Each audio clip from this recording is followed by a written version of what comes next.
Igualmente, tampoco me gustaría, aprovechando que no somos tantos, y es algo que habíamos hablado con la gente de Casa de Estudio, estaría bueno que no sea solamente una exposición, digamos, a modo de conferencia, sino más bien una clase donde podamos interactuar. Así que siéntanse libres de prender el micrófono e interrumpir en cualquier momento para decir lo que sea que les venga a la mente. Bueno, no sé si están así, pero interrumpan cuando quieran y lo vamos charlando. Bueno, vamos a hablar sobre la sustancia gozante, ¿sí? Yo hace unos minutitos recién no estaba a punto de conectarme, pensé que quería decirles una cosa, que es que vamos a hablar sobre la sustancia gozante, en realidad es una forma muy lacaniana de decir que vamos a hablar sobre el goce, ¿sí? A mí me gustaría que habláramos sobre el goce en términos generales. Es cierto que preparé algunos apuntes sobre algunas cosas de Lacan para que no sea todo tan descolgado, que tengamos algunas referencias concretas que ustedes puedan seguir en este momento y también después, pero sí les quiero decir que hacia donde apunto finalmente es hacia que hablemos del goce un poco y cómo yo entiendo el goce en el seminario 20 y a qué creo que se refiere Lacan con esta idea de goce, que para mí es una de las más novedosas, si no es que la más novedosa, de sus propuestas clínicas, ¿sí? Así que bueno, vamos a ponernos un poquito en contexto y vamos a arrancar.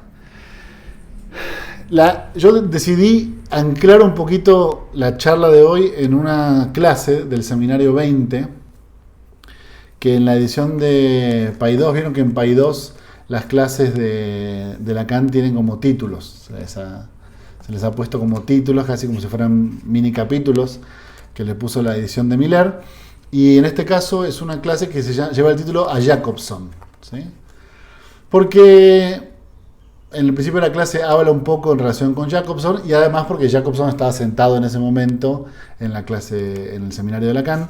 Jacobson, el gran lingüista con el cual Lacan dialoga y articula la noción de significante y otras cosas muy interesantes que si después les interesa lo podemos charlar. Toda esta mini introducción para decirles que de lo que va a estar hablando Lacan es del significante, ¿sí? Que también es un tema súper interesante y un poco lo que voy a demostrarles hoy es cómo hay una profunda articulación entre su noción de significante y su noción de goce, ¿sí? No me quiero adelantar, pero básicamente lo que les quiero contar es que el problema del goce es el problema del significante, ¿sí? El neurótico tiene el problema del goce porque el neurótico tiene el problema del significante. Hacia allá es a donde quiero llegar. Pero bueno, no me adelanto. Tenemos mucho tiempo, así que voy a empezar por plantearles el principio. En un momento de esta clase, exactamente a la altura de la página 27 de esta clase número 3 del seminario 20, que lleva por título Aún, Anco, ¿no? Todavía, dice así Lacan literalmente. De nuevo, dice Lacan, ¿qué es un significante? Ya es necesario que me detenga de la manera de hacer la pregunta. Entonces, ¿vieron cómo es Lacan, ¿no? Que hasta plantea la pregunta y dice, bueno, ya tengo que preguntarme cómo estoy haciendo esta pregunta, ¿no? Entonces pregunta, ¿qué es un significante? Y antes de preguntarse por la respuesta a esa pregunta, se pregunta por la pregunta. Y dice, bueno, ¿qué estoy diciendo cuando pregunto esto? Y él hace referencia a la palabra un, ¿sí? Cuando dice, ¿qué es un significante? ¿Por qué un significante? Pregunta Lacan. Y luego dice, un, colocado delante del término, está usado como artículo indeterminado.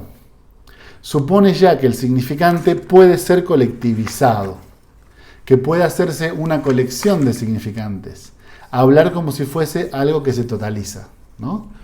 O sea, si yo puedo decir qué es un significante, entonces puedo sumar una serie de significantes, ¿entienden? Puedo armar como un colectivo de significantes. Y ahí Lacan se introduce en el problema que es el que vamos a trabajar hoy, que es cómo el psicoanálisis de Lacan, el que propone Lacan, se va a enfocar en algo que va a ser la colectivización del significante, ¿sí? Y a esa colectivización del significante Lacan le va a llamar la tontería. En la edición de Paidós se traduce como la necedad. Pero a mí me parece que es un poco más interesante llamarle la tontería, y ya les voy a explicar bien por qué. Sigo entonces hablando de esta idea de la colección, el colectivo de significantes. Si algo no se entiende, me interrumpen, ¿eh? Sigo un poquito más. Dice Lacan: para caracterizar la función del significante, para colectivizarlo de manera que parezca una predicación, ahí hace referencia a Recanatí y una cosa del seminario que realmente no me interesa. Si a alguien le interesa, después me pregunta y respondo a eso. Si no, ahora me lo voy a saltar. Pero dice: Recanatí les evocó el otro día los adjetivos sustantivados. La redondez se extrae de lo redondo. Y por qué no la justicia de lo justo. ¿Sí? Recanatí había hablado la semana pasada en el seminario de una forma de sustantivar los adjetivos. Entonces, imagínense que ustedes toman un adjetivo, como por ejemplo redondo, ¿no? Si esta pelota es redonda, y de ese adjetivo lo pueden sustantivar y decir, bueno, hay algo en el orden de la redondez. ¿Sí? Lo mismo con la justicia y lo justo. Esto es justo, y entonces de ese adjetivo justo ustedes pueden deducir su sustantivación, que es la justicia. Y ese es el punto importante para nosotros. Entonces es la introducción de Lacan. Y esto es lo importante para nosotros. Dice: esto nos va a permitir fomentar nuestra tontería, para decir que quizás no es como se cree una categoría semántica, sino un modo de colectivizar el significante. ¿Sí? Ahora, ¿por qué la tontería?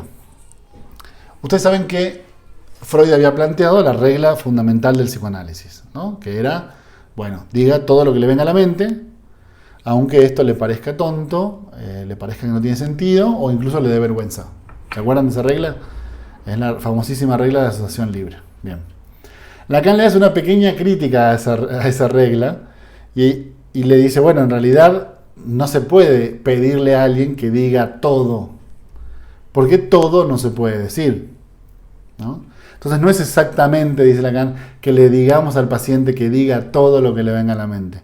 Más bien lo que le decimos es, diga tonterías, ¿no? En el sentido de, no diga nada que usted considere que está bien decir, o no deje de decir cosas que usted considere que está mal decir. ¿Por qué? Porque son boludeces, ¿no? De hecho, los pacientes, a ustedes les habrá pasado, como pacientes o como analistas, que a veces los pacientes dicen, uy, se me ocurrió algo, pero no sé si contar. Sí, dígamelo, ¿no?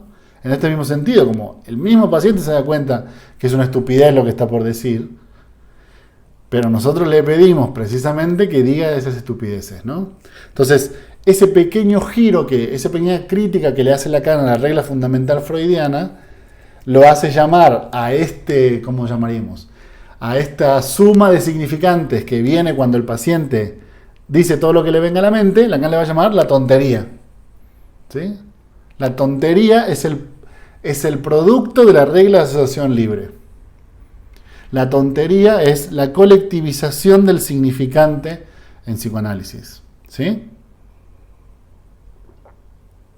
Son tonterías. De lo tonto, ahí está, ¿ven? El paso del adjetivo sustantivado. De lo tonto se pasa a la tontería. El tipo dice un montón de cosas tontas. ¿Cómo le vamos a llamar a eso? La tontería. Hay otra referencia muy interesante también de la tontería, que es el pequeño Hans. No sé si ustedes se acuerdan que Hans le llamaba a su síntoma la tontería. No sé si se acuerdan de ese pequeño detalle. Cuando el papá le preguntaba, pero Hans, ¿qué te pasa? El niño le decía, ay, es que me agarró la tontería, ¿no? La tontería era como Hans le llamaba a esta fobia que él tenía y al miedo que le daban los caballos y demás. Otro caso buenísimo, no se lo pierdan si no lo han leído, es muy entretenido. Bueno, entonces, redondeo este tema con este último fragmento, para pasar a lo que es realmente importante. Dice Lacan, el asunto es que el discurso analítico introduce un adjetivo sustantivado, la tontería. ¿Sí? O sea, todo esto para decir que el discurso analítico introduce un adjetivo sustantivado que es la tontería. en cuanto a que ella es una dimensión en ejercicio del significante. ¿Sí? La tontería es una dimensión en ejercicio del significante, introducida, según dice Lacan, por el discurso psicoanalítico. Yo les diría, entre paréntesis, de Lacan, ¿no? El psicoanálisis es un movimiento muy amplio con un montón de autores que piensan cosas a veces muy dispares. En este sentido de Lacan, la propuesta es que el significante es introducido por el ejercicio de la práctica psicoanalítica, ¿sí? Entonces, ahí queda muy bien planteado cómo la tontería va a ser esta colectivización del significante. Porque, bueno, y termino con esta idea y ya paso a lo próximo. Porque él tiene ese mismo problema, ¿entienden? O sea, el artículo él genera el mismo problema que un. Si yo les digo el significante, me estoy refiriendo a un significante y al mismo tiempo a todos los significantes. ¿Sí? Porque imagínense que, no sé, imagínense que en una sesión un paciente dice algo, ustedes están supervisando, ¿no? Están supervisando conmigo. Entonces un paciente dice algo y yo les digo, ese es el significante. Ahí me estoy refiriendo a uno en particular. De toda la cadena de cosas que dijo, un elemento que yo le llamo el significante. Ahora, cuando Lacan dice el significante marca la vida del sujeto, se refiere a todos los significantes, ¿entienden? A el significante como la colección de significantes. ¿Sí? ¿Se entiende esta idea? Pasa con cualquier otro elemento, como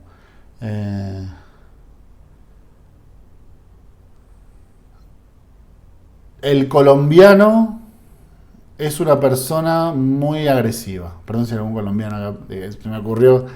El colombiano es agresivo. Ustedes prenden la tele, ¿no? Y están viendo un programa de Colombia que invitan a un filósofo y el filósofo dice, no, bueno, porque como todos sabemos, el colombiano es agresivo. Claro, el hombre, como dice Gonzalo, exactamente. El colombiano es agresivo. Ahí se refiere a todos los colombianos. Ahora, imagínense que nosotros tenemos en un equipo de fútbol que jugamos un colombiano que le gusta pegar patadas. Decimos, el colombiano es agresivo, pero a veces nos referimos a ese colombiano. Entonces el problema de él funciona igual con el significante. Bien, ¿se entendió esa idea? ¿Puedo pasar a lo siguiente? Bueno, cualquier duda me interrumpen. La idea de lo sustantivo, y este es el paso ontológicamente interesante en Lacan, la idea de pasar de un adjetivo a un sustantivo es que lo interesante del sustantivo es que tiene sustancia. ¿Sí? Entonces, Lacan, que no se le escapa una, dice, cito textual: cuando se sustantiva es para suponer una sustancia. Y hoy en día, sustancias, la verdad sea dicha, no es lo que abunda. O sea, cuando se sustantiva es para suponerle una sustancia. Y sustancias, dice Lacan, no hay demasiadas, ¿no? Y ahí es una referencia a Descartes, a su propuesta de sustancia extensa y sustancia pensante. O sea, ¿qué está tratando de decir Lacan? Hay dos sustancias. Hay dos tipos de sustancias. ¿Sí? Ya les advierto cuál es el movimiento. La pregunta que se va a plantear Lacan es, bueno, el significante, ¿qué tipo de sustancia es? ¿Sí? Esa es como la pregunta. El significante del psicoanálisis, de la tontería, todo lo que venimos hablando. Las boludeces que dicen los pacientes. Sí. Eso, ¿qué tipo de sustancia es? ¿Sustancia extensa o sustancia pensante? Porque no tenemos mucha sustancia, dice Lacan, ¿no? Y como no tenemos mucha, tendremos que pensar en cuál de esas dos logramos meter el significante. Ustedes ya se habrán dado cuenta que si la clase se llama la sustancia gozante, es porque no logró meter ninguna de las dos. ¿Sí? O sea, digo, no entra ni en esta ni en otra. Y entonces el pequeño Lacan, que nunca tenía ningún problema de estos, decide agregar una sustancia a la sustancia que había propuesto Descartes, ¿no? Un pequeño movimiento. Bueno, entonces, sigo citando textual. Ustedes cualquier cosa me interrumpen si algo no se entiende. Dice entonces: convendría tal vez preguntarse a partir de ello, ¿dónde puede finalmente colocarse esta dimensión sustancial? ¿Dónde la podemos colocar? Esta sustancia en ejercicio. Esta dimensión que debería escribirse dimensión, ¿no? Que es un neologismo que usa bastante Lacan para referirse al lugar del dicho. Bueno, y ahí entonces va a plantear las críticas a las dos sustancias. Críticas en el sentido de por qué el significante no es ni sustancia extensa, ni tampoco es sustancia pensante en el sentido cartesiano, y por qué él se ve obligado a fundar una nueva sustancia para poder pensar, 1, el significante, 2, el goce. ¿Sí? Entonces, vamos primero por la sustancia pensante, res cogitans, ¿no? La que había propuesto Descartes. Dice, en primer lugar, de la sustancia pensante se puede decir que después de todo la hemos modificado sensiblemente. Desde aquel pienso, ¿se acuerdan el cogito cartesiano, no? Pienso, luego existo. Desde aquel pienso que por suponerse a sí mismo funda la existencia, hemos tenido que dar un paso, el del inconsciente. Entonces, primer problema. Al pienso cartesiano que funda la sustancia pensante, el psicoanálisis ya le pega un pequeño golpe, que es criticar la idea de pienso. Ahora voy a explicar en qué sentido. Sigo. El sujeto no es el que piensa. El sujeto no es el que piensa. El sujeto es propiamente aquel a quien comprometemos no a decirlo todo, esto es lo que yo les explicaba recién, no a decirlo todo, que es lo que le decimos para complacerlo, no se puede decir todo, sino a decir tonterías. Entonces, el punto central que le asesta, el golpe central que le asesta el psicoanálisis lacaniano al cogito cartesiano en el sentido de la sustancia pensante es que ya no es el sujeto el que piensa. La idea de yo pienso se ve alterada. Porque en la teoría de Lacan, como ustedes saben, la propuesta de Lacan es eso piensa. O sea que el pensamiento está descentrado del sujeto cartesiano. Además de que nosotros no le pedimos clínicamente que piense. ¿Sí? Ese es un punto radical. ¿Vieron cuando la gente dice, bueno, es que yo voy, a mí me encanta ir a análisis porque puedo pensar sobre mis cosas? En realidad, en sentido estricto, el paciente no viene a pensar. ¿Qué viene a hacer el paciente? A decir lo que le venga a la mente. O a decir tonterías. Que tanto en el sistema de Freud como en el de Lacan es precisamente lo contrario de pensar. ¿Sí? O sea, de hecho, hay veces, seguramente ustedes lo han sentido, que el flujo asociativo medio que se estanca porque el paciente está pensando. A veces donde se queda pensando. Y uno rápidamente, esto ya lo decía el viejo Freud, ¿no? Uno rápidamente tiene que decir, ¿qué se quedó pensando? ¿En qué estás pensando? ¿No? ¿Por qué? Porque ese pensamiento lo que hace es justamente detener el flujo de las asociaciones. Las asociaciones requieren de no pensarlas. Si no, uno nunca las diría. Es que, ¿no? Eso, no sé, para mí está bastante claro. Ahora Lacan lo explica de una forma más interesante aún todavía. Pero bueno, entonces, yo pienso, ahí hay dos problemas. Uno, no es el sujeto más el que piensa, a partir del psicoanálisis lacaniano. Dos, nosotros no le pedimos a la persona que piense, ¿no? A veces el pensamiento incluso es hasta un obstáculo de tratamiento. Con estas tonterías vamos a hacer el análisis. Y entramos en el nuevo sujeto, que es el del inconsciente. ¿Ven? O sea, ¿ven el paso del sujeto cartesiano al sujeto del inconsciente? Justamente en la medida en que nuestro hombre consienta en no pensar, podremos a lo mejor saber algo un poquito más preciso. Podremos sacar algunas consecuencias de los dichos. De los dichos de los que no cabe desdecirse. Esas son las reglas del juego, ¿no? O sea, la idea es Diga todo lo que le venga a la mente. Y cuando dice algo, después ya no se puede decir. Ese es el juego. Esas son las reglas del juego. ¿Sí? Por ende, el pensamiento funciona como algo que frena el juego, en el sentido de que lo piensa mucho para no arrepentirse después. ¿Entienden? Para no. ¿Vieron cuando los pacientes les dicen? Es muy difícil asociar libremente. No sé si les ha pasado, pero yo tengo algunos pacientes que me dicen, es muy difícil asociar libremente. Depende. Yo tengo un montón de pacientes que asocian un montón. Es muy difícil si uno está tratando de medir todo lo que dice. Claro, ahí es imposible, yo les diría, ¿no? Ahora, lo lindo del juego es que uno dice cualquier boludez. Lo interesante es que después ya no te podés desdecir de las boludeces que dijiste, ¿no? Uno se puede preguntar por qué dije eso, por qué habré dicho eso, qué habré querido decir, ¿no? Bien. Entonces, ahí ya tienen el problema de que el significante de Lacan, en tanto que elemento del discurso analítico, no puede ser ubicado en la sustancia pensante cartesiana, por las razones que ya dije recién, y no voy a repetir porque no los quiero aburrir con lo que ya dije. Entiendo que se ha entendido, ¿no? Y como se ríen, entiendo que se ha entendido. Entonces, sigo. Vamos a la siguiente sustancia. Como dijo Lacan, no hay demasiadas, así que vamos por la otra. A ver si podemos meter el significante, en tanto colectividad de la tontería, en la res extensa. Sigo.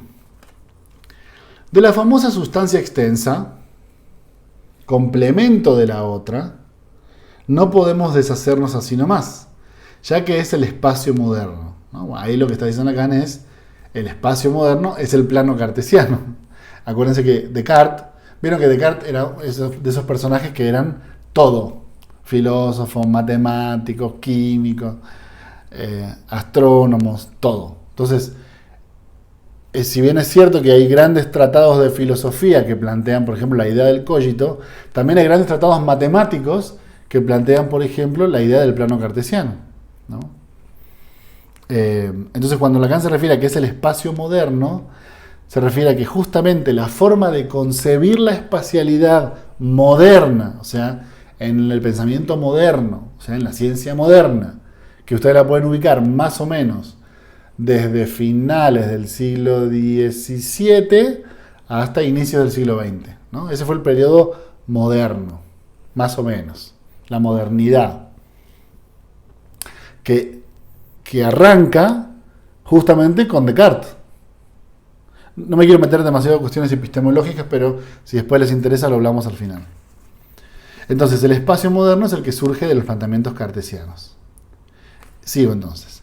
Sustancia de puro espacio, ¿sí? Así como se dice de puro espíritu.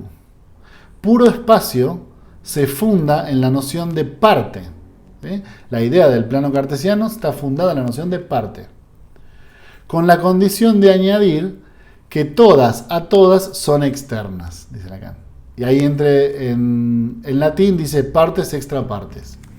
Partes extra partes es justamente una de las reglas del espacio cartesiano, que implica algo sumamente sencillo e intuitivo, como que cuando un objeto está en cierto lugar en cierto momento, otro objeto no puede estar en ese mismo lugar en ese mismo momento, ¿sí? La clave de la espacialidad son las partes, entendiendo que las partes siempre son externas entre ellas. No pueden coexistir en el mismo espacio. Y en realidad es relativamente sencillo. O sea, traten de hacerlo con su cuerpo, que es partes, extra partes, o con cualquier otra cosa que tengan a la mano, y se van a dar cuenta que cuando las hacen coincidir, una cede, ¿sí? Una cede y le deja espacio a lo otro.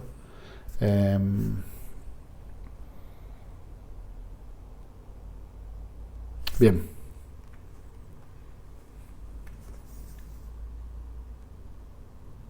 ¿Se entiende partes extra partes?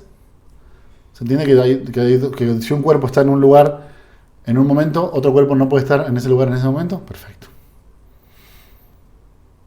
Entonces, hasta de eso se ha logrado extraer algunas cositas, dice Lacan, pero fue necesario dar pasos serios. Ahora, este es el punto nodular de lo que quería plantearles hoy. Para situar, antes de dejarlos, mi significante, que es todo lo que venimos hablando, es decir, dónde vamos a situar el significante de Lacan. Para situar, antes de dejarlos, mi significante, les propongo sopesar lo que la última vez se inscribe al comienzo de mi primera frase, el gozar de un cuerpo. Algo que permite establecer otra forma de sustancia, coma, la sustancia gozante.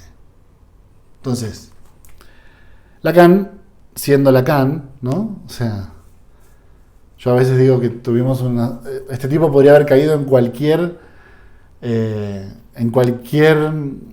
actividad, ¿no? Podría haber sido filósofo, podría haber sido antropólogo, y tenemos que agradecerle a Dios que cayó en que fue psicoanalista. Es una especie de aborto de la naturaleza, pero al mismo tiempo una especie de bendición, ¿no? Porque llevó a nuestro movimiento a un lugar donde nunca nos hubiéramos imaginado.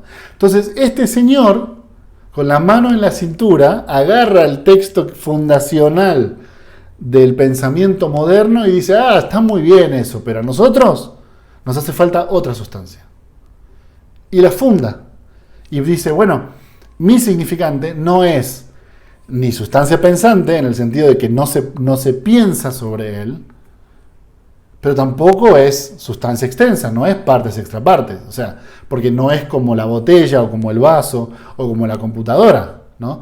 O sea, si ustedes le tiran un significante a alguien, le puede doler, pero no le va a doler como una piedra que le tienen en la cabeza, ¿entienden? O sea, ahí se dan cuenta que el significante no es de la misma sustancia que el partes extrapartes, ¿sí? O que la pared, o que su mismo cuerpo. Piensen nosotros en el cuerpo como tal, funciona exactamente lo mismo. Si ustedes corren contra la pared muy rápido y se golpean, ya se imaginarán más o menos qué es lo que va a pasar, que es que no van a coexistir en el tiempo y el espacio con la pared, ¿sí? Y probablemente la pared les va a ganar. Con el significante no sucede eso. Entonces, si no forma parte de la sustancia pensante y no forma parte de la sustancia extensa, necesitamos una nueva sustancia, dice Lacan.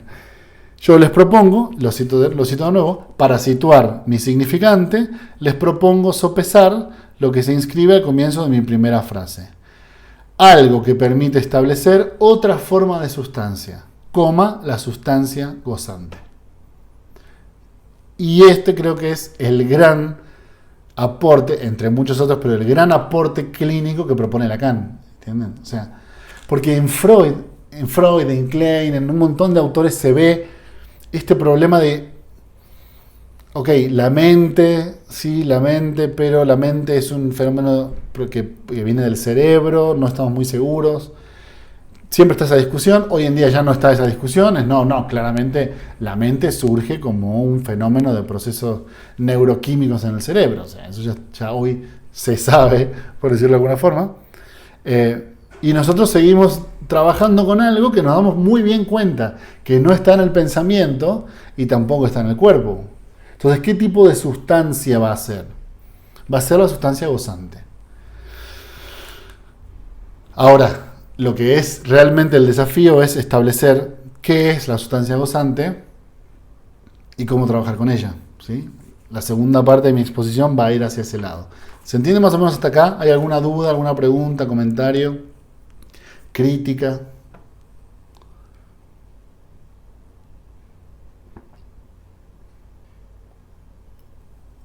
Bueno.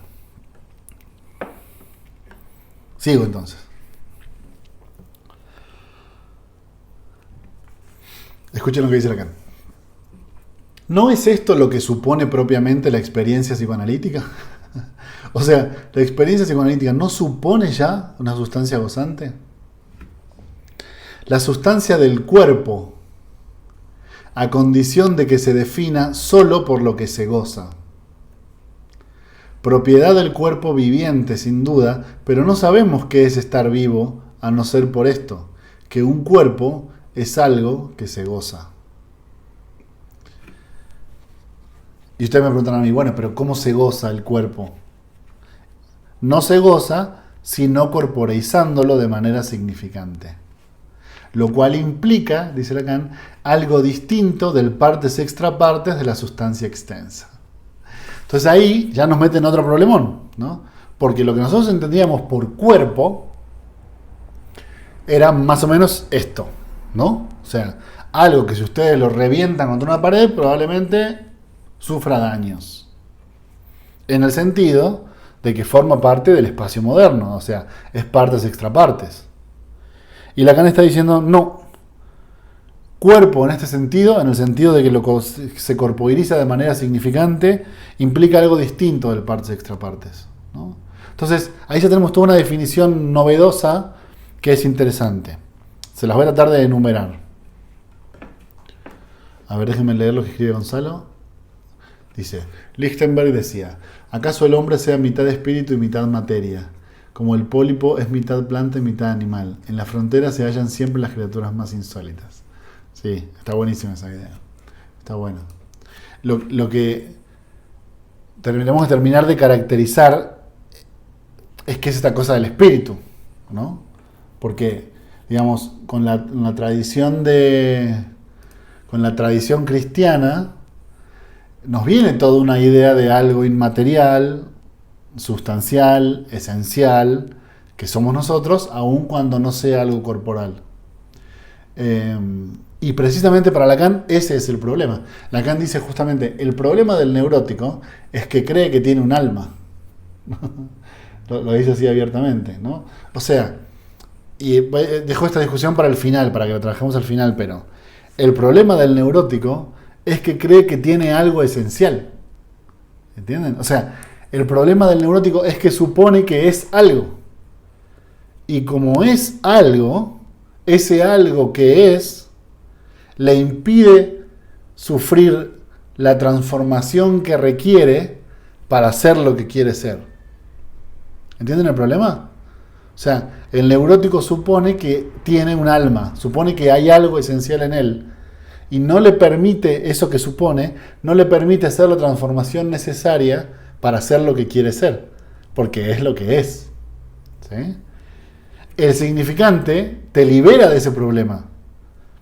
Porque si la existencia es una existencia significante, entonces hay un cuento muy lindo de Borges que se llama Úlrica y narra el encuentro entre el personaje principal del cuento y una muchacha llamada Úlrica. Y hay un momento, Úlrica es, si no recuerdo mal, bueno, es nórdica, no recuerdo exactamente de qué país, pero es nórdica. Y el protagonista del cuento es colombiano. Y en un momento, Úlrica le pregunta, él le dice, bueno, ¿qué es ser colombiano?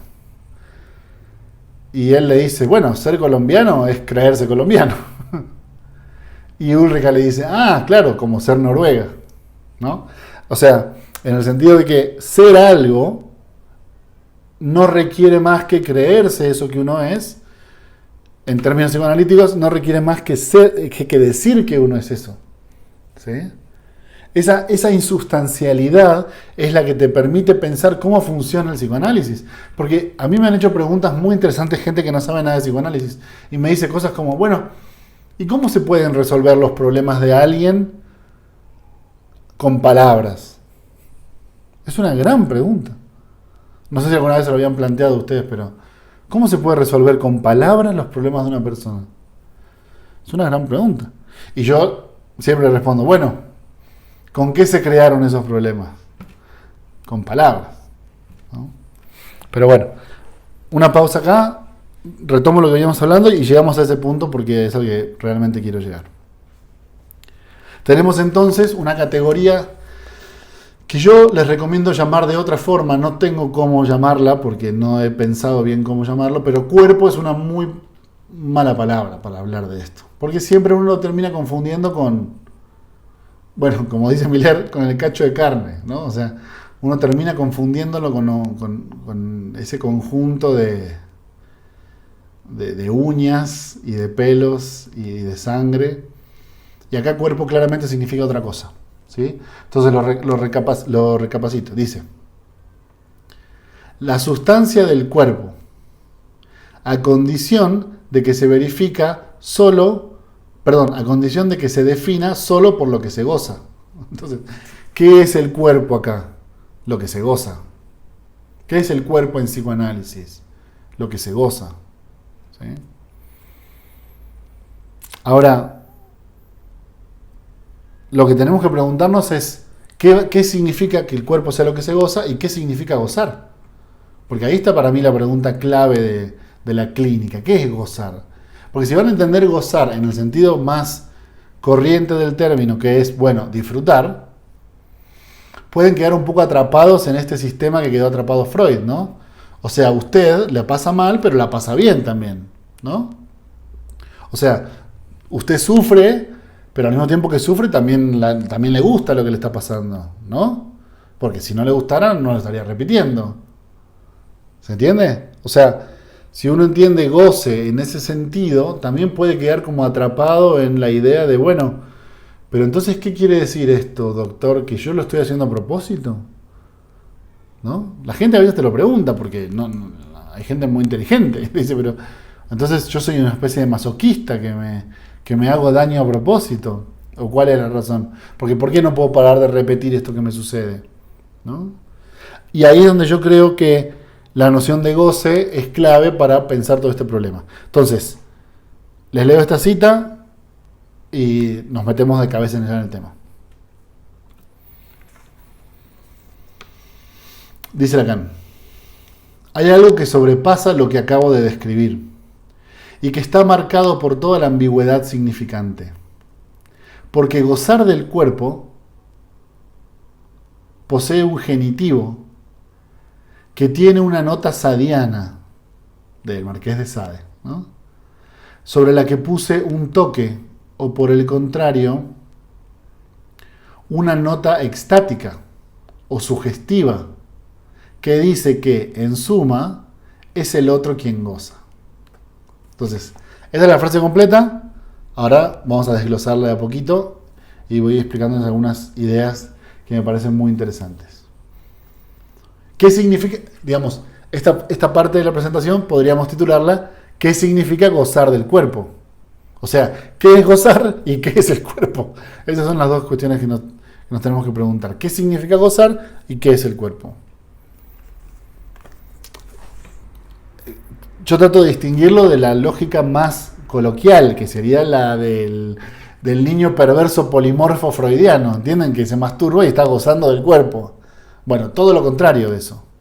Todo lo contrario. Vamos en ese camino. Dice: hay algo que sobrepasa lo que acabo de describir y que está marcado por toda la ambigüedad significante. Ustedes saben que para Lacan lo interesante del significante es justamente la ambigüedad. Ambigüedad en el sentido de que el significante siempre es incapaz de dar directamente en el significado, ¿no? El significante siempre se pasa, Lacan dice, siempre dice un poco más y siempre dice un poco menos. El significante no alcanza, que es un poco lo mismo que pasa en el consultorio, ¿vieron? O sea, la gente trata de darse a entender y siempre te queda esta sensación de, no, o sea, no logro decírtelo bien, no sé si me entiendas, te dicen los pacientes, porque no te lo digo bien. Claro, lo interesante es que en eso que tratan de decir, dicen de más, ¿sí? Entonces, nunca le dan justo al objetivo. Siempre dicen un poquito de menos y siempre dicen un poquito de más. El lenguaje funciona así. Uno siempre... Bueno, esto es lacanismo puro. No quiero... Uno siempre falla. Es imposible hablar, ¿no? O más bien, hablar siempre es desplazar. Nunca es darle el objetivo. Entonces, acá está marcado por toda la ambigüedad significante. ¿Por qué? Porque gozar del cuerpo posee un genitivo, dice Lacan. ¿Sí? Entonces, voy a anotar acá, a ver si alcanzan a ver en el pizarrón, la idea de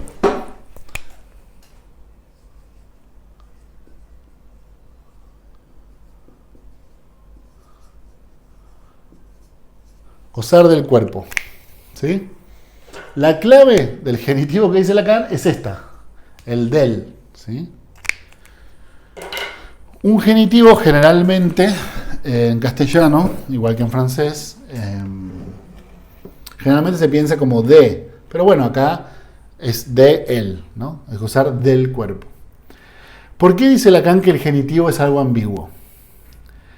Tengo algunos ejemplos para plantearles por qué es ambiguo. Es ambiguo porque un genitivo, por ejemplo en una frase como esta, o en otras frases similares que les voy a plantear ahora, tiene siempre una ambigüedad, que es que puede ser leído con una determinación subjetiva o con una determinación objetiva. Esto Lacan lo trabaja en un montón de lugares, con un montón de frases distintas, como por ejemplo, discurso del otro. El inconsciente es el discurso del otro.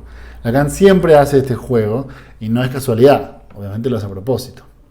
En este ejemplo, usa la idea de gozar del cuerpo, ¿no? Y siempre se ríe diciendo, bueno, ustedes tendrán que ver si es una determinación subjetiva o objetiva, ¿no? ¿Qué significa determinación subjetiva o objetiva? En realidad es muy sencillo. Si el sustantivo es el sujeto de la oración, entonces la determinación es subjetiva. Si es el objeto de la oración, la determinación es objetiva. ¿Sí? Así en teoría quizás suena un poco complicado, pero miren los ejemplos que les tengo. Este ejemplo lo saqué de la RAE. Una frase similar a esta es el asesino de Juan. ¿Sí? El asesino de Juan. El asesino de Juan puede significar dos cosas, ¿no? Imagínate que ustedes estamos tomando un café y pasa un tipo y yo les digo, ese es el asesino de Juan. Bueno, esa frase es ambigua, ¿sí? Porque puede significar, ese es el tipo que mató a Juan, ¿no? Y también puede significar, ese Juan, que es un asesino. Ahí viene el asesino de Juan, ¿sí? No hay forma de determinar en la frase en sí misma, si está dicha así, como por ejemplo el asesino de Juan, no hay forma de plantear, no hay forma de entender si su determinación es objetiva o subjetiva. Lo tenés que entender por el contexto. O sea, si el chabón viene con un cuchillo, probablemente es un asesino. Y si no, puede ser que sea Juan, pobre que está muerto, ¿no? Lo interesante es que Juan ¿es el sujeto o es el objeto del asesinato? ¿Entienden? Si Juan es el sujeto que asesina, el asesino de Juan significa, ahí viene Juan que es un asesino. Si Juan es el objeto del asesinato, es que Juan fue asesinado. Entonces el tipo que viene ahí es el que mató a Juan. ¿Se entiende la idea? Esa determinación solamente puede estar dada por el contexto. Vamos a otra lacaniana, que tiene la misma estructura. El discurso del otro. Cuando Lacan dice, el inconsciente es el discurso del otro. Es una de sus grandes definiciones de inconsciente, ¿no? El inconsciente es el discurso del otro. Está bien. La pregunta ahí es, ¿qué significa esa frase? Puede significar dos cosas distintas, porque es ambigua. Dependiendo si ustedes lo entienden como una determinación subjetiva o una determinación objetiva. ¿Qué quiero decir con esto? El otro, ¿es el sujeto o es el objeto de la oración? Discurso del otro. ¿El otro es el que habla el discurso, en el sentido de que el otro es el sujeto del discurso? ¿O el otro es el objeto del discurso? O sea, el discurso habla sobre el otro. Por ejemplo, si ustedes entienden la idea de el inconsciente es el discurso del otro con una determinación objetiva, el otro es el objeto del discurso. Entonces eso significaría que el inconsciente es cuando uno habla del otro. ¿Entienden? El inconsciente es el discurso del otro, significa que yo hablo del otro. Cuando hablo del otro, eso es el inconsciente. Ahora, lo que dice Lacan es, en esta, él sí aclara y dice en los escritos, dice, esa frase la tienen que leer con una determinación subjetiva. Lo cual significa que el inconsciente es el discurso del otro, es que el inconsciente es el discurso donde el otro habla.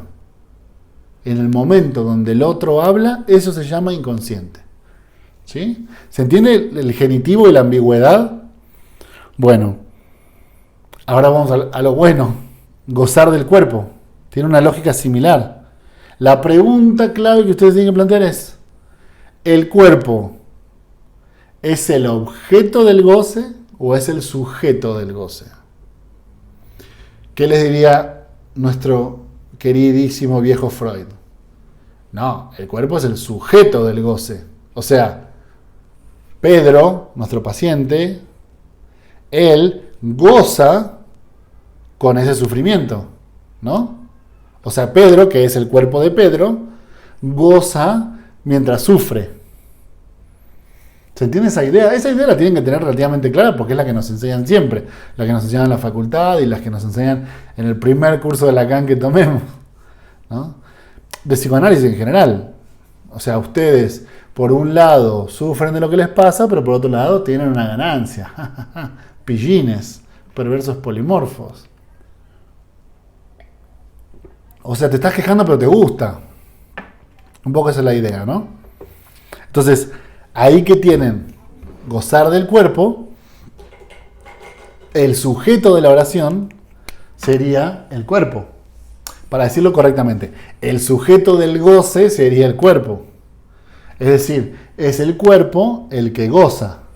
Entonces yo les digo, ven, en ese síntoma ustedes ven el gozar del cuerpo. ¿Me entienden hasta ahí? Ahí tendríamos una determinación subjetiva, o sea que el cuerpo es el sujeto de la acción gozar. Lo interesante es que en esta frase de Lacan, que ahora se las voy a releer, la determinación es objetiva. Lo que Lacan está diciendo en realidad es que el cuerpo no es el sujeto del goce, sino que es el objeto del goce. ¿Entienden la diferencia? O sea que el cuerpo es gozado, para decirlo correctamente. Algo goza del cuerpo. El cuerpo es gozado. Y ustedes tienen que ya en este instante estar preguntando, bueno, ¿y quién goza entonces? Porque si ustedes pueden pensarlo al revés, en el sistema del cuerpo no es tan difícil. Y es Pedrito, y es Pepe, y es Anita. Anita está gozando, o sea, el cuerpo de Anita goza del sufrimiento que Anita tiene. El tema es que si el cuerpo en realidad es el objeto del goce, te falta el sujeto de la oración.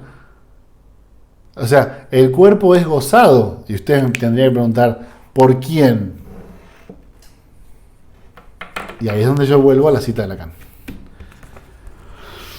Escuchen esto, ¿eh? Fíjense si no es tremendo pedazo de autor el que nos tocó de casualidad, como pasa todo.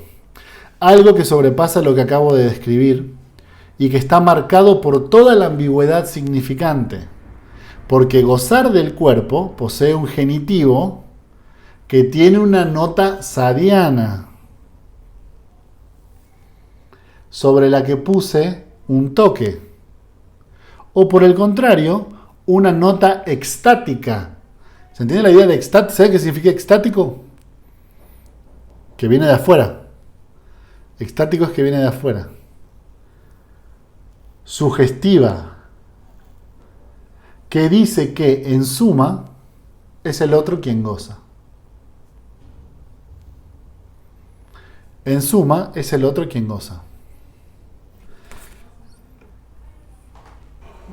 Y entonces Lacan llega a esta conclusión, que es tac, tac. ¿Sí? El jouissance del otro, el goce del otro. Entonces ahí ya tiene respondida la pregunta. ¿Qué significa gozar del cuerpo? Significa que el otro goza del cuerpo. Ah, pero entonces el cuerpo sí es el de Pepito, el de Martita, el de Anita. Sí. Solo que ese cuerpo no es el sujeto del goce, sino que es el objeto del goce. El otro goza de los cuerpos.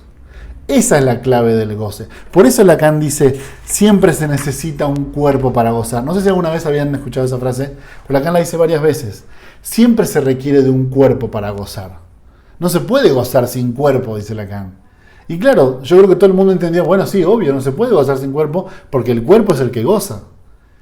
Y me parece que lo que el tipo está diciendo es, no se puede gozar sin cuerpo porque de algo hay que gozar.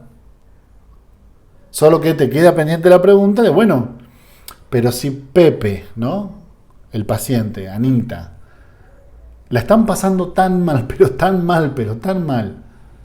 No podemos decir que ellos están gozando. O sea, hay algo de ese sufrimiento que se encarna en esa persona. Sí, claro, dice Lacan. Pero eso no resta que no haya goce.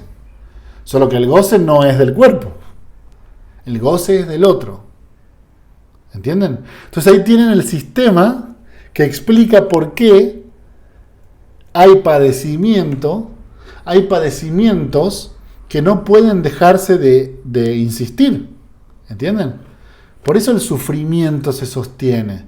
Porque lo que lo sostiene no es mi propia satisfacción. Porque yo, digamos, ustedes tendrían que dividir la tabla, ¿no? Y decir, bueno, de este lado tenemos al sujeto, de este lado tenemos al otro, y del lado del sujeto solamente le queda sufrimiento. ¿Entienden? O sea, ¿entienden por qué sufrimiento? No sé, no puede dormir, no puede manejar, no puede comer, no puede tocar el piano, no puede dejar de apostar, apostó la casa, la familia lo dejó, no tiene un peso, está en la calle, no puede dejar de tomar, toma todo el tiempo, ha hecho 20.000 tratamientos y sigue tomando, la mujer lo abandonó, los hijos no quieren verlo y no para de tomar. ¿Sí? Y si ustedes le preguntan a él, ¿pero usted la pasa bien tomando? No, la verdad que la paso como el culo. Y entonces, ¿por qué no para? Y los pacientes, ustedes lo saben si son pacientes, o lo saben si son analistas, te dicen la verdad. ¿Sabe por qué? Porque no puedo. Porque no puedo. Ahora, piénsenlo metapsicológicamente. No puedo porque hay una parte mía que se satisface mientras yo me destruyo la vida. O no puedo porque hay algo en el orden del otro que me lo impide. Todo el sufrimiento queda de este lado y todo el goce queda de este otro. ¿Sí? Hay goce y hay sufrimiento, solo que no reside en el mismo lugar. El cuerpo que se sacrifica, acá Lacan retoma un montón las ideas cristianas. Lacan está profundamente influenciado por el cristianismo. Entonces, la idea de sacrificio cristiano es la que lo lleva a Lacan a entender esta idea. O sea, en el sacrificio, supongo que ustedes tienen que, no sé, latigarse 200 veces la espalda mientras rezan el Padre Nuestro, ¿no?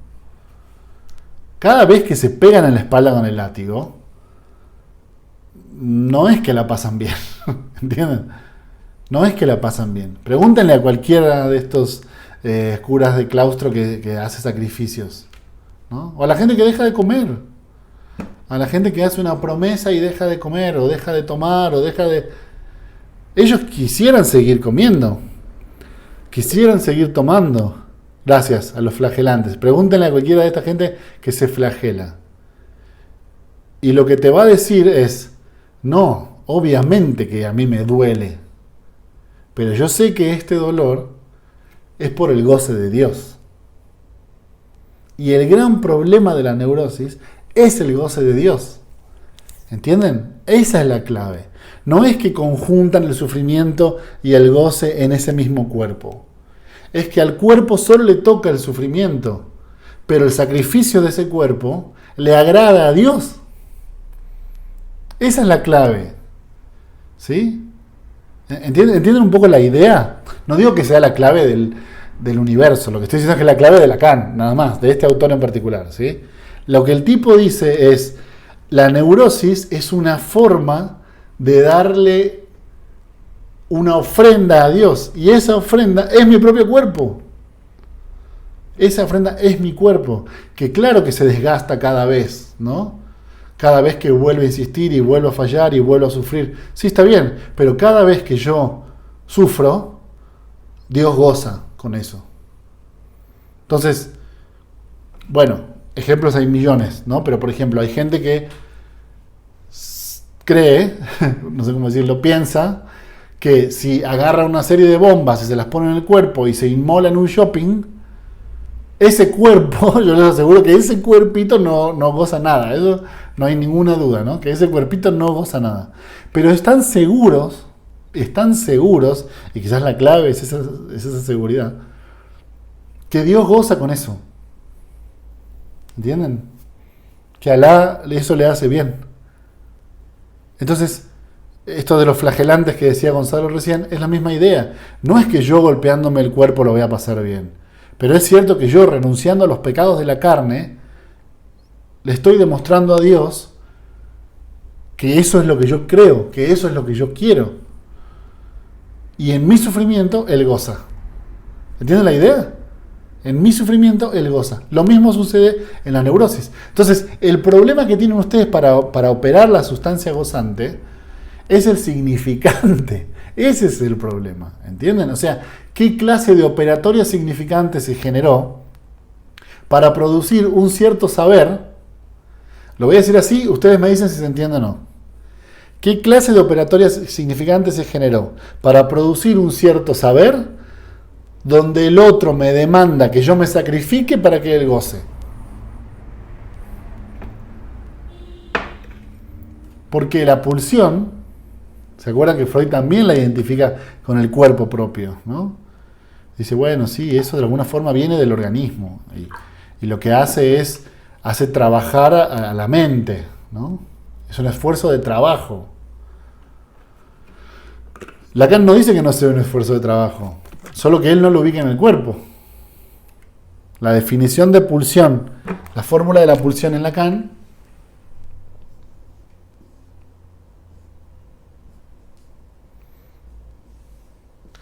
es el sujeto en relación con la demanda del otro. Demanda del otro significa el pedido del otro. Y pedido significa exigencia. ¿Entienden? O sea, la pulsión, lo que yo no puedo parar de hacer, lo que insiste todo el tiempo, es lo que el otro me está pidiendo. ¿Entienden? Y ahí es donde el neurótico queda capturado. En que el otro me pide algo que yo no quiero hacer, pero lo tengo que hacer, y eso que hago me mantiene repitiendo una vida que no quiero tener. ¿Yo la paso bien en esta vida? No, yo quisiera otra. Y eso, cualquiera que, o sea, si ustedes alguna vez en su vida atendieron a una persona, se dan cuenta que esa persona no está bien con lo que le pasa. O sea, no, sufren. De hecho, si no, no les pagarían a ustedes. Hasta piensen eso. O sea, ¿para qué les van a pagar a ustedes si en realidad están disfrutando lo que están sufriendo? Les pagan a ustedes porque le están pasando mal. Y a veces les pagan a ustedes como última opción, ¿no? O sea, porque ya probaron el psiquiatra, el psicólogo, el chamán, la bruja, la astróloga, la tipa que hace lo de los ángeles. Y dicen, bueno, listo, voy con la psicoanalista, es la última que me queda. Si esta no le doy. Exactamente, Lacan define la pulsión como el eco en el cuerpo. El eco en el cuerpo del hecho de que hay un decir. Exactamente, es una definición. Esta es la definición que da en el seminario 19, que no, es otra definición de pulsión, no es esta, pero no es contradictoria, porque está diciendo lo mismo. Hay algo en el cuerpo que rebota el decir. El cuerpo funciona como una caja de resonancia que amplifica el decir. Por eso la sensación es que proviene del cuerpo. Pero en realidad proviene del decir. ¿Y el decir de quién creen que es? Del otro, ¿no? Porque en esta teoría eso piensa, eso dice, eso habla. ¿Quién es el que habla en ese síntoma? El otro. Entonces, sustancia gozante va a permitir categorizar, ubicar, para decirlo en términos muy sencillos, ubicar ¿dónde va el significante? Es decir, ¿en qué lugar podemos ubicar el significante? El significante que no es más que la representación del discurso del otro. ¿Entienden? Porque si lo ven, todo está conectado. El goce del otro, con la demanda del otro, con el inconsciente es el discurso del otro. ¿Ven? El inconsciente es el discurso del otro, significa el otro habla. Y cuando el otro está hablando, no cesa de decir, ¿no? Y supongan ustedes que el otro diga que esa vida hay que vivirla así. Y bueno, ahí está el problema. Están atados ahí, ¿entienden? O sea, aunque ustedes no lo quieran, aunque ustedes no quieran eso, porque está claro que no lo quieren. No quiero insistir tanto en eso, pero eso para mí ya es bastante obvio. Está claro que no quieren eso. La pregunta no es por qué no quieren eso. La pregunta es por qué no queriendo eso lo siguen haciendo. Porque hay algo que insiste en el orden de un saber o en el orden de una demanda que supone que el otro te lo está imponiendo. Entonces, ¿qué quiero decir con esto? Que el trabajo clínico que ustedes tienen que apoyar es dirigirse hacia ese lugar, ¿entienden? No es tanto a lo que Pedrito, Pepito les pueda decir, les pueda contar. Yo no digo que no, en el sentido del pensamiento, ¿no? Como decía Lacan al principio. Bueno, yo pienso que soy una persona con baja autoestima, pero yo creo que soy una persona, bla, bla, bla. Sí, está bien, eso no me interesa, señor Pepito. Usted diga cualquier cosa. Usted diga estupideces. Incluso, por ejemplo, hay veces que se les puede suceder planteando una pregunta. Supongan que están hablando de un momento en que la abuela, el paciente todavía no nacía, pero la abuela se peleó con el abuelo y le dijo no sé qué, y ustedes le dicen, bueno, ¿y por qué le dijo eso? Y su paciente le dice, no, yo no sé por qué dijo eso. Yo no estaba ahí. Yo no había nacido todavía. Y ustedes tranquilamente pueden decirle, no, Pepito, yo sé que usted no sabe eso. Yo no le pido que usted me diga lo que sepa. Yo le pido que usted me diga lo que sea que le venga a la mente. Entonces voy a recapitular mi pregunta. ¿Por qué habrá dicho eso su abuela? Y quizás fue por tal cosa. Ah, ok. ¿Entienden? Eso significa, ese es el desafío. Porque el paciente tiende a creer que nosotros queremos interrogarle su saber. Pero su saber es limitado y nunca va a responder por el discurso del otro. Lo que queremos interrogar es el saber del otro a través de él. ¿Entienden? ¿Se acuerdan estas escenas donde... Bueno, es una película muy vieja, disculpen la referencia tan vieja, pero ¿se acuerdan de la película Ghost? Ghost, la sombra del amor. Sepan disculpar, ¿sí? Tómenlo con pinza. Prometo sacar un ejemplo más moderno. ¿Se acuerdan cuando la medium conecta con el espíritu y el espíritu habla en ella? Cuando la medium se despierta, no sabe lo que dijo. ¿Por qué? Porque no lo dijo ella. Eso también te abre toda una dimensión. La idea del significante te abre toda una dimensión de qué significa hablar en psicoanálisis lacaniano. ¿Entienden? Yo no le estoy pidiendo a él que me diga lo que sabe. Eso no me interesa. Si yo sé que no sabe. De hecho, si supiera, yo hubiera resuelto su problema, ¿no? El problema es justamente que no sabe. Si hay un conflicto inconsciente, el gran problema es que no sabe. Pero yo no soy tonto. Yo no apunto a que sepa. Apunto a que me diga cualquier boludez que se le ocurra. O sea que el otro es Sam. ¿Quién es Sam?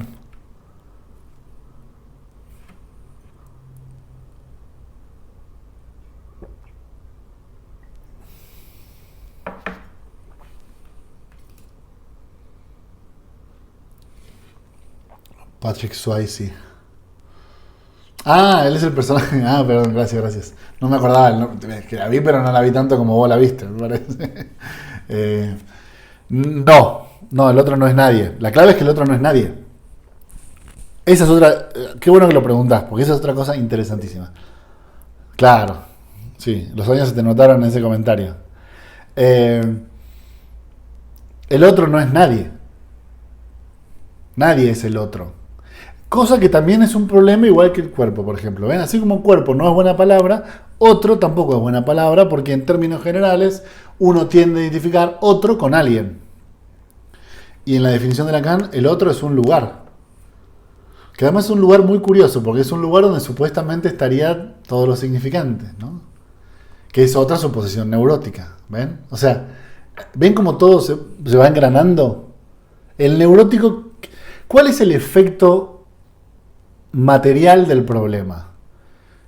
Para decirlo en términos más sencillos, ¿cuál creo yo que es la enseñanza de Lacan? La enseñanza de Lacan es: hay lenguaje, Hay lenguaje. Y ese hecho genera todos los demás problemas. ¿Entienden? ¿Por qué? Porque si hay lenguaje, no es completamente descabellado, y yo no tengo todo el lenguaje, ¿no? Porque yo tengo una sección limitada del lenguaje más o menos, pero no es descabellado que yo suponga que tiene que haber un lugar donde esté todo el lenguaje, ¿no? O sea, para decirlo en términos más sencillos, ¿dónde están todas las palabras cuando yo no las uso? ¿A dónde van? ¿Dónde están todas las palabras que todavía no conozco, por ejemplo? Que voy a aprender en estos días, ¿no? ¿Dónde están todas esas palabras? ¿Desde dónde las aprendo? Es un problema platónico lo que estoy diciendo. Porque Dios es un problema platónico. O sea, ¿de dónde aprendo yo las palabras? ¿De dónde las tomo? Y cuando no las estoy tomando, ¿dónde las devuelvo? ¿Dónde están? ¿Dónde me están esperando todas esas palabras? No es delirante pensar, bueno, tiene que haber un lugar donde esté todo ese lenguaje, digamos, que no lo tengo yo, no lo tienen ustedes, pero lo podemos usar. Pero cuando no lo usamos, ¿dónde está? Y allá. ¿Sí? Ahora, este problemita de que suponer que hay un lenguaje allá, supone otra cuestión interesante, que es, bueno, si yo no tengo todo el saber, ¿no? Porque yo tengo una parte del saber, más o menos, y ustedes tendrán más o menos otra. Pero antes de que lo aprendamos, antes de que aprendamos las cosas que sabemos, ¿dónde está ese saber? Quizás hay un lugar donde está todo el saber.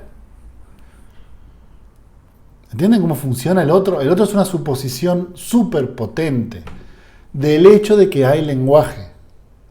No es delirante, piénsenlo bien, no es delirante. El otro día escuchaba a una persona que decía, el otro de la psicosis es un otro completo. Cuidado, Cuidado, porque cuando el avión empieza a tener la turbulencia, yo no sé qué tan psicótico se pone uno, ¿entienden? De suponer que hay alguien que puede hacer que ese avión no se caiga. No es tan delirante, De suponer, si tienen un familiar enfermo, pedirle a ese otro que lo cure. No es tan delirante. ¿Qué es lo que les quiero decir? Que la suposición de que hay un lugar donde está todo el lenguaje, o la suposición de que hay un lugar donde está todo el saber, es inherente a la pregunta por el saber. O sea, si ustedes se preguntan qué es saber, la siguiente pregunta es dónde está el saber y quién lo tiene todo. O sea, nosotros lo vamos sabiendo de a cachitos, lo vamos conociendo de a pedacitos, y si sumamos todos los pedacitos, se armaría todo el saber completo. No es una pregunta estúpida. Ahora, el problema que eso genera es que después se empiezan a pensar, bueno, Miller nos dice, todo el mundo es loco. Exactamente, todo el mundo es loco en ese sentido. En ese sentido. Que es que cuando la luz se apaga, o como decía Lacan, no hay nadie que sea ateo. Lacan lo decía, lo mismo que dice Miller, todo el mundo es loco, Lacan lo decía, no existen los ateos. Que cuando la luz se apaga y todo se termina, uno empieza a pensar, y bueno, quizás hay alguien ahí observando, ¿no? Cuando la cosa se complica, porque la referencia a uno se ve trastocada por el lenguaje. Pero es que tiene sentido, fíjense.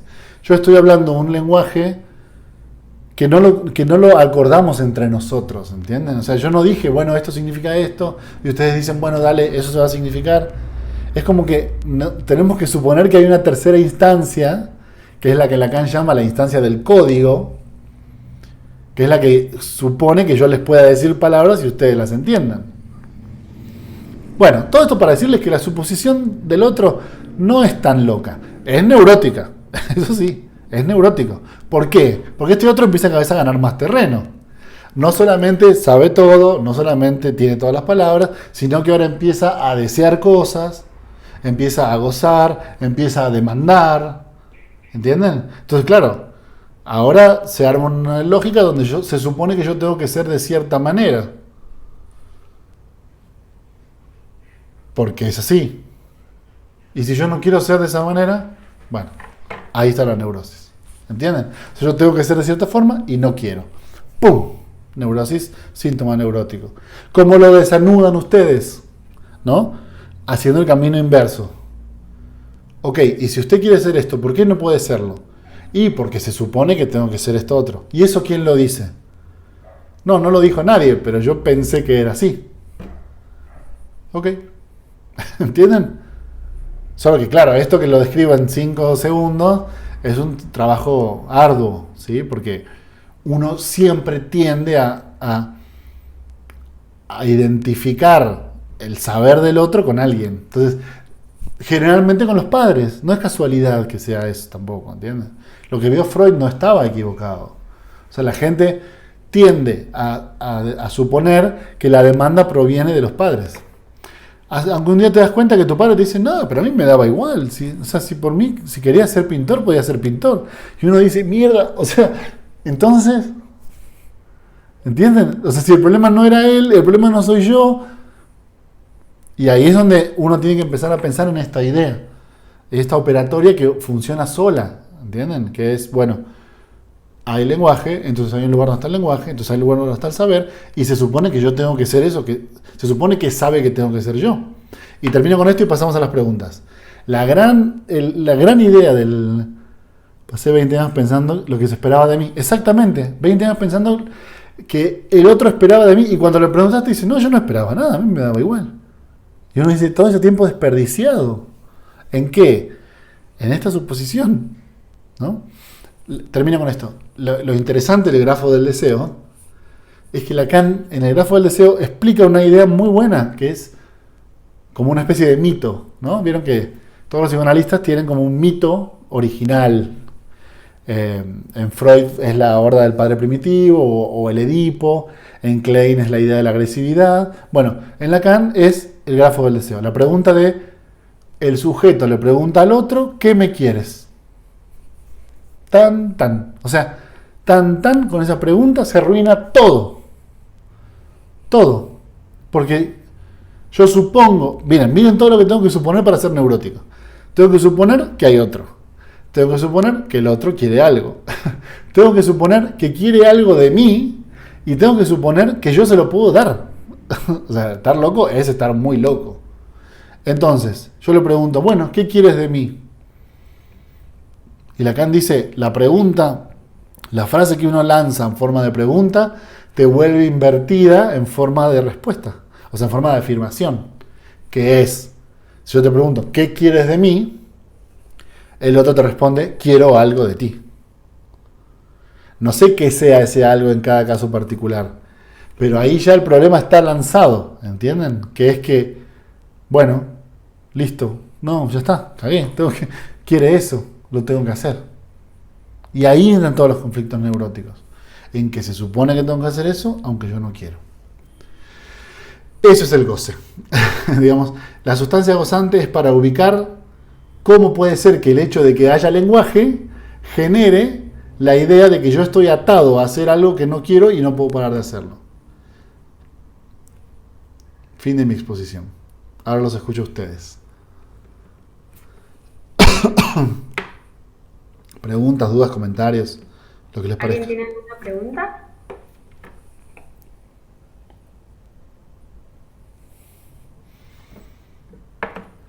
Bueno, Juanma, yo quería preguntarte, Sí.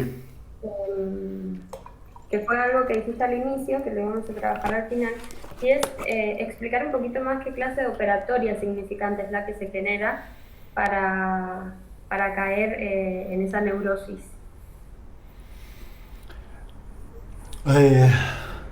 Para mí es una pregunta interesante, pero es muy compleja. Yo te podría responder esto. La neurosis es el efecto de que hay lenguaje. O sea, como hay lenguaje, es muy interesante porque fíjate, como yo no inventé las palabras, Lacan lo dice de una forma muy interesante. Dice, el sujeto ya nunca después es causa de sí. ¿Entendés? Entonces yo ya puedo pensar que así como no inventé las palabras, no me inventé a mí. Tiene sentido, ¿no? Yo no soy la causa de mí. Y como yo no soy la causa de mí, empiezo a preguntarme por mis causas. Y ahí es donde el significante tiene como tiene como un... El otro, como lugar, ¿no? Como tesoro de los significantes, tiene esta especie de manía, que es que siempre te puede lanzar una respuesta. Porque el lenguaje siempre te puede...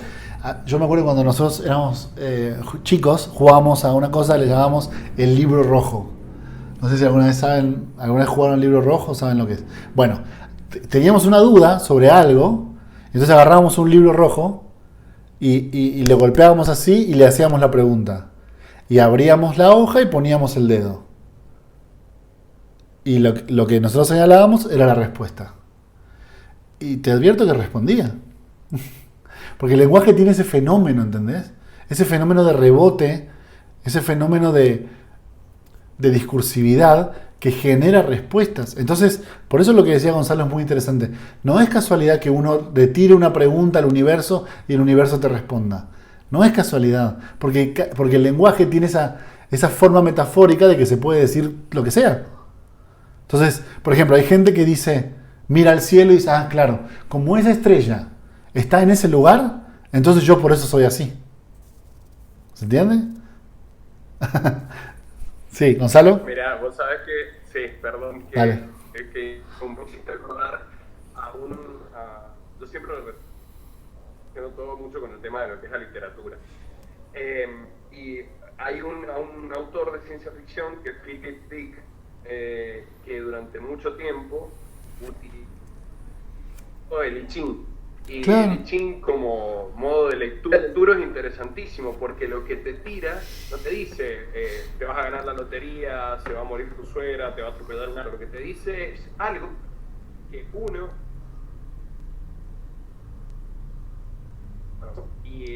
tiene que interpretarlo para ver cuál va a ser su destino. Exacto.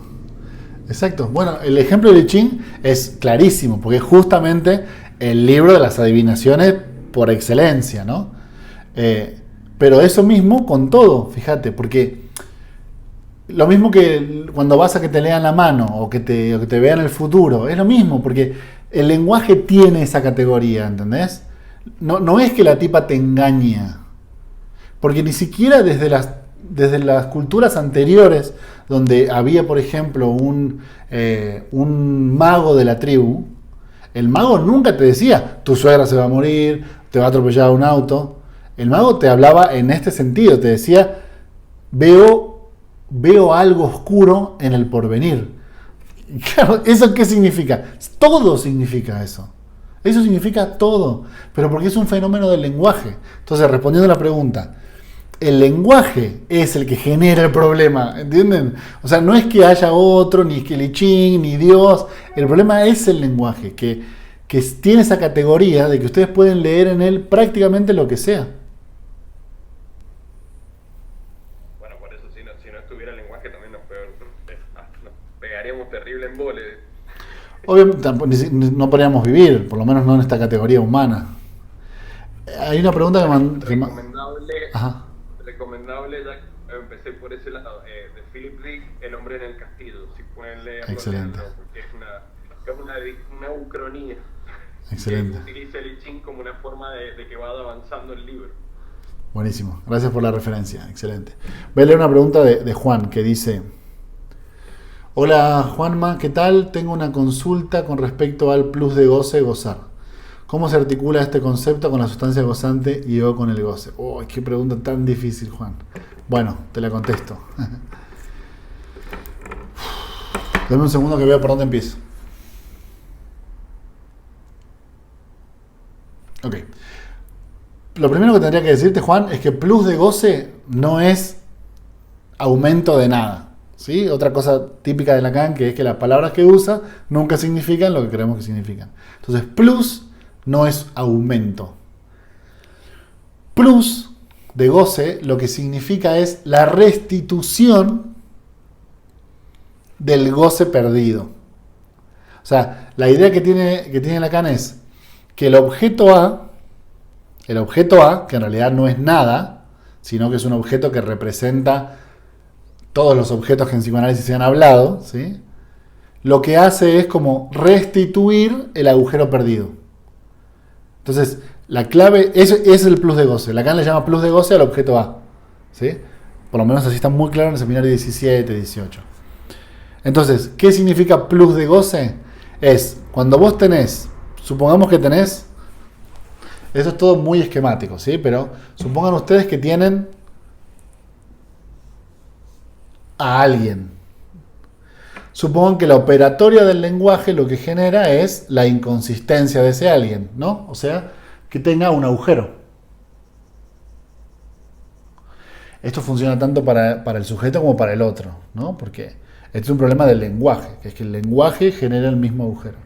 Ahora, ese agujero es de alguna forma restituido, o sea, lo que se perdió de este agujero es de alguna forma restituido por lo que Lacan llama plus de goce o plus de gozar. Entonces, la idea es, el goce te hace perder una parte y el plus de goce es lo que supuestamente restituiría ese lugar, ¿sí?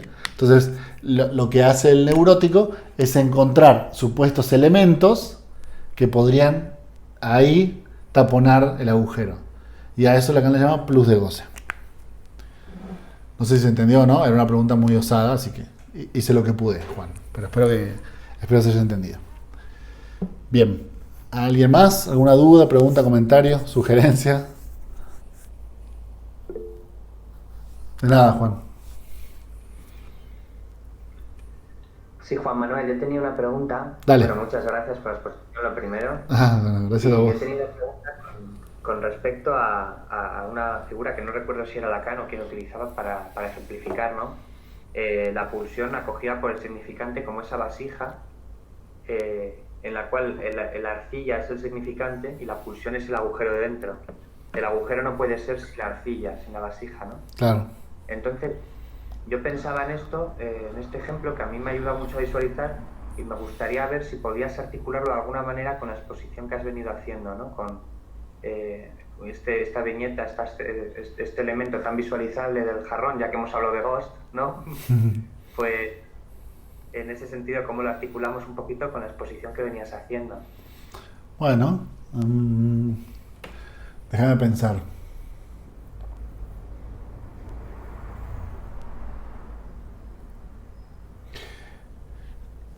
Yo empezaría por decirte esto.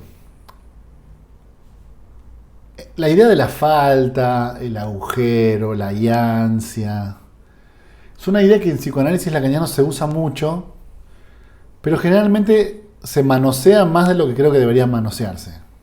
Para mí, la falta, el agujero, lo mismo que lo del jarrón, lo que realmente eso significa es, como hay lenguaje, o sea, como hay significante, y como el significante es incapaz, ¿se acuerdan de esta fórmula de Lacan? ¿No? Seguramente, que es que S1 refiere siempre a S2. ¿Se acuerdan? Bien. Esto lo que significa es algo muy sencillo, que es que este término, que es cualquiera, como dijimos al principio, no hay ningún término que en sí mismo signifique nada. Entonces, es un problema del lenguaje ese, no tiene nada que ver con psicoanálisis, ¿entendés? O sea, es que un término no puede autorreferenciarse. Entonces, siempre que tengas lenguaje, tenés la necesidad de relacionar un término con el otro. Para hablar funciona así, ¿sí? Ok, entonces, esto lo que te genera es una idea matemática muy interesante, que es que uno, o sea, el significante, uno es dos. ¿Entendés? O sea que uno siempre está dividido. Como dice Fernanda, que un significante en tanto tal no significa nada. Entonces, esta pequeña tontería que es muy chiquitita, lo que te está dando cuenta es que si el significante ya opera así, todo el mundo que es producido por el significante opera igual. O sea, que ha perdido su calidad de uno, ha perdido su calidad de identidad, ha perdido su calidad de insustancial. Entonces, en el medio, ¿qué tenés acá? Un hueco. ¿Entendés? O sea, el sentido siempre es un hueco. Imagínate que yo te digo, vamos a tomar una frase muy tonta, por ejemplo. una frase que una vez había dicho una paciente. Amar es sufrir. Amar es sufrir. En ese elemento, lo que está diciendo la frase, amar es sufrir, no está ni en la palabra amar, ni en la palabra sufrir. Porque el sentido siempre es un sentido virtual, ¿entendés? O sea, es lo que surge de relacionar una con la otra. Pero cuando la vas a buscar bien adentro y dices, no, a ver, vamos a analizar, ¿dónde se está diciendo esto? ¿No? Imaginemos que decimos el I Ching, ¿no? Otra vez, como decía Gonzalo, una frase. Y yo digo, no, pero a ver, ¿dónde se está diciendo esto?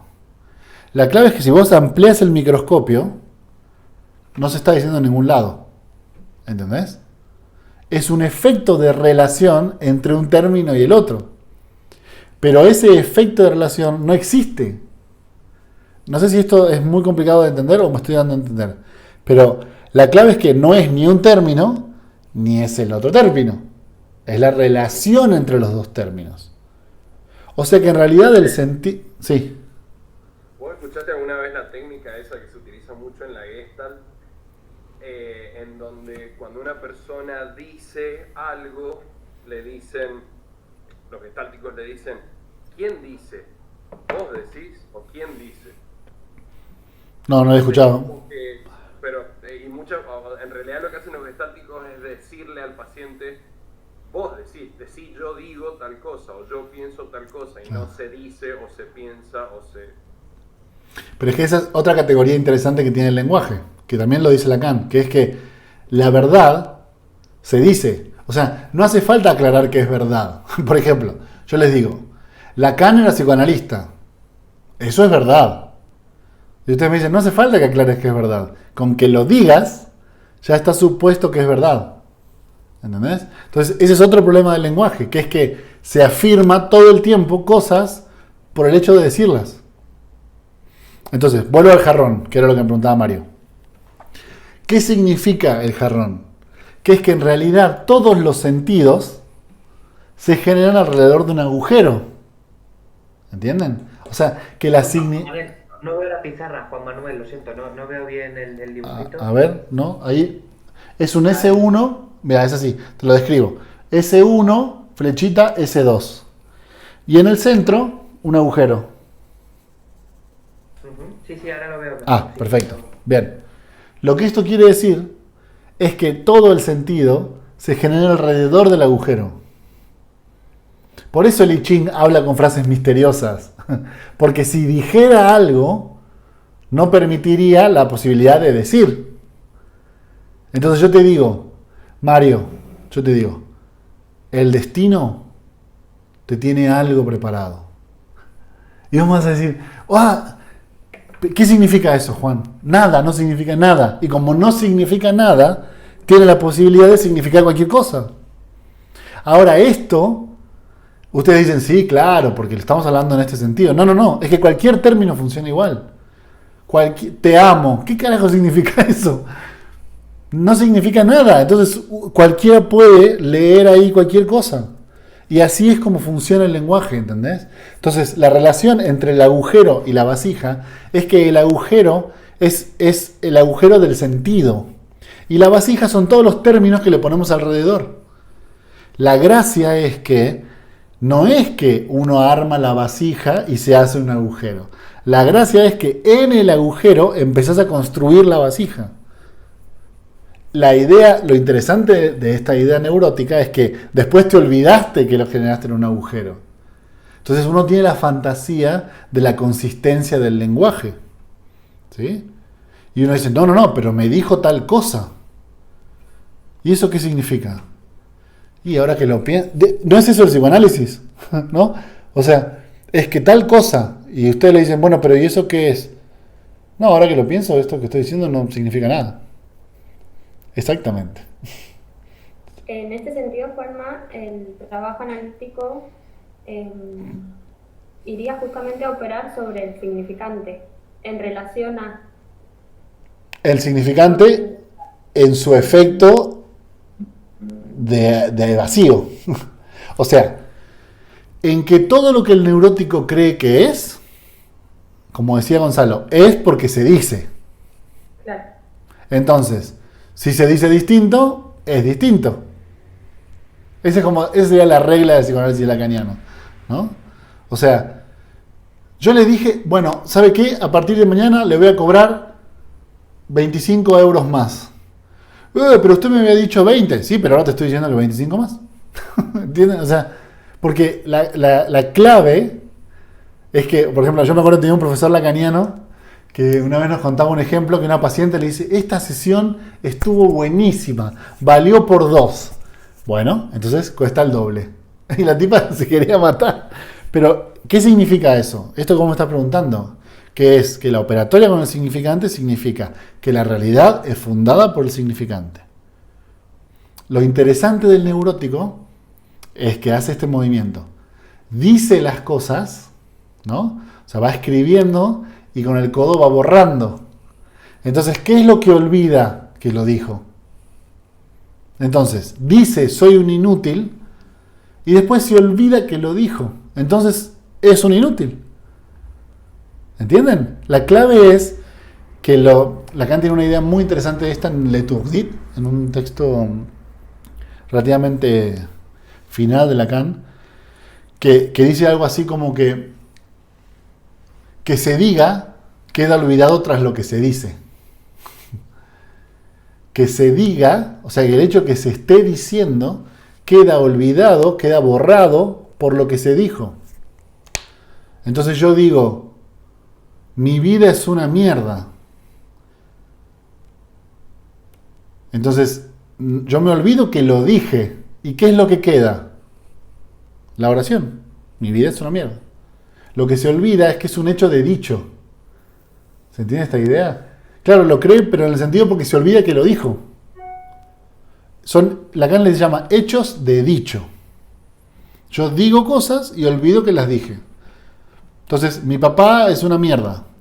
Olvido que lo dije y entonces, ¿qué queda? Y que mi papá es una mierda. ¿Y yo qué quiere que haga, doctor? Si mi papá es una mierda, es así. Él nació así, mierda de persona.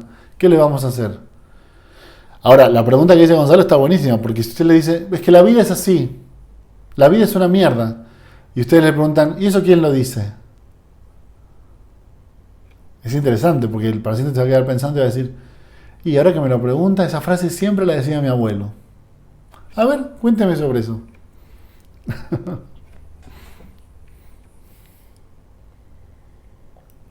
¿Alguna otra duda, pregunta, Nahuel? Hola, ¿qué tal? Buenas noches. ¿Cómo estás? Yo quería hacer una pregunta acerca del otro, ¿no? Esto que hablábamos del grafo del deseo, que el sujeto le pregunta al otro, te pregunta el qué me quieres. Sí. Y me imaginaba, ¿no? En el neurótico, esta demanda del otro, ¿no? Con mayúscula, que es un lugar, que no es nadie, entiendo yo que a esa demanda el paciente la puede suponer en un otro con minúscula también, ¿no?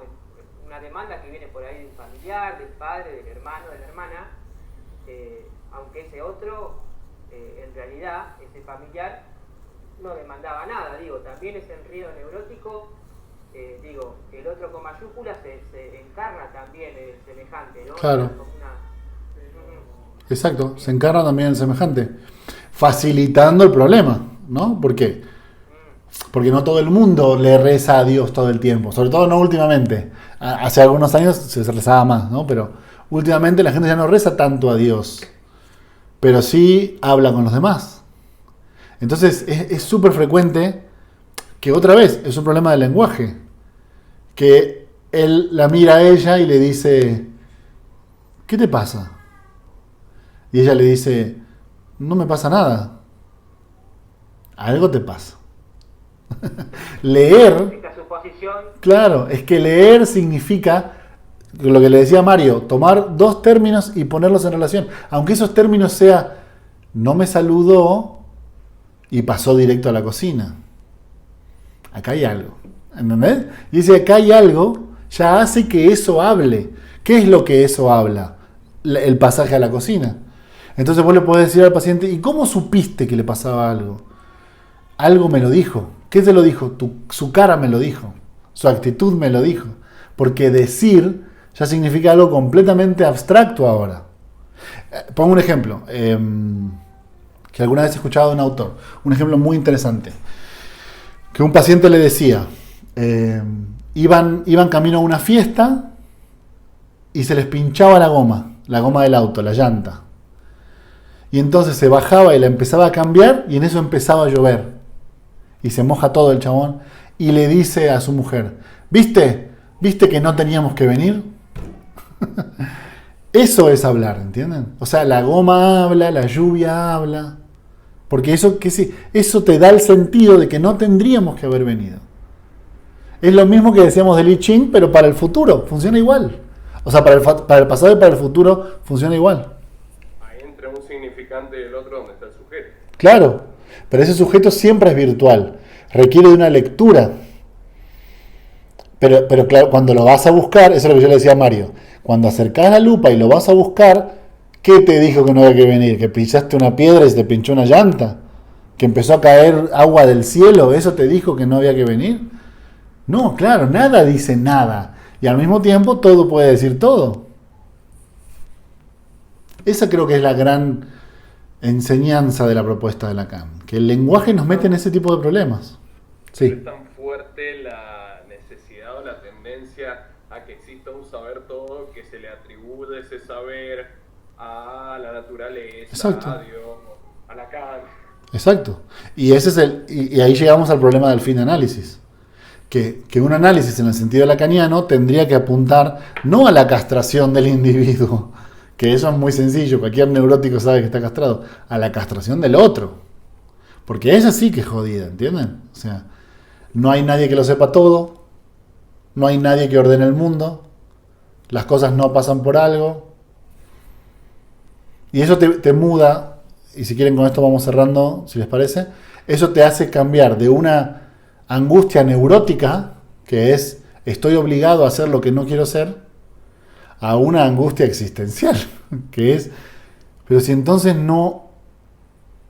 si no hay nadie que me diga lo que tengo que ser, entonces ¿qué voy a hacer? Esa es una linda pregunta de fin de análisis, ¿entienden? O sea, el análisis solamente sirve para destrabar esta fantasía neurótica.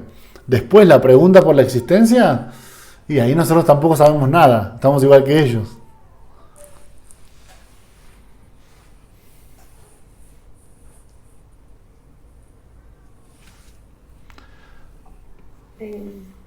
Con esto último que decís sobre la existencia, ¿no? Sobre esta última pregunta, ¿no sería un poco dejar al sujeto en un abismo?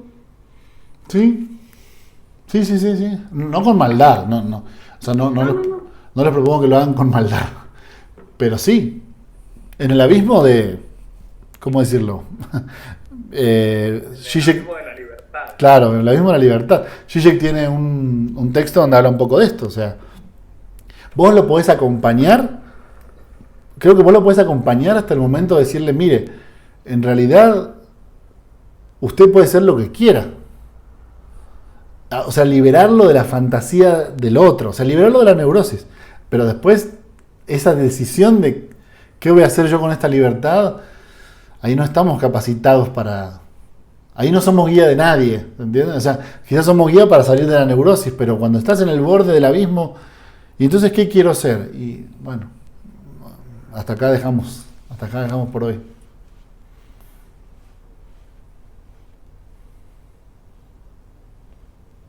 ¿Se entiende más o menos? Es muy complicado, perdón que interrumpa de vuelta, es muy complicado que no caer en el cinismo cuando existe esa libertad. Exacto. Para mí ese es el desafío. Porque está el paradigma cínico o nihilista ahí nomás. Pero entonces si no hay sentido, o sea, si no hay un Dios que me esté observando, que me haga obligar a hacer lo que yo sea. Pero también es una idea un poco infantil, ¿eh? O sea, es cierto lo que decís, pero también es un poco infantil, porque entonces sería como, si nadie me obliga a hacer lo que tengo que hacer, entonces me mato. No, bueno, la vida no tiene sentido de antemano, digamos. O sea, no hay un sentido preestablecido, nadie te puso en este mundo con una misión especial, a nadie le importa demasiado lo que hagas con tu vida, Pero, ya que estamos acá, bailemos, ¿no? O sea, podés crear un sentido. De todas maneras, cuando hablaba de cinismo, si bien creo que también es otra de las posibles salidas, eso que vos estás diciendo. Por ejemplo, mi vida no tiene sentido, como no tiene sentido me suicido, me deprimo, me suicido. Sino, a ver, hay una viñeta de Kino que es muy buena, que el otro día vi que la publicó un amigo también, psicoanalista, en donde un jefe le dice al empleado, ¿se acuerda que estaba preocupado porque no le había subido el sueldo? Bueno, ahora desde que voy al psicoanalista ya no me calienta. Ya no Claro. me está angustiado porque usted es pobre.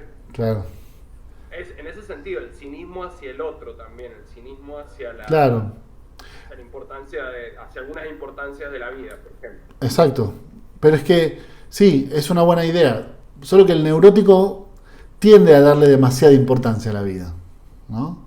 Entonces hay algo de eso que se pierde, es cierto, pero que quizás, y quizás con esta idea podemos cerrar por hoy, que quizás cuando uno se desprende tanto de estar mirando supuestamente al otro, con O mayúscula, se puede dar cuenta que hay otros con no minúscula y que son muy importantes.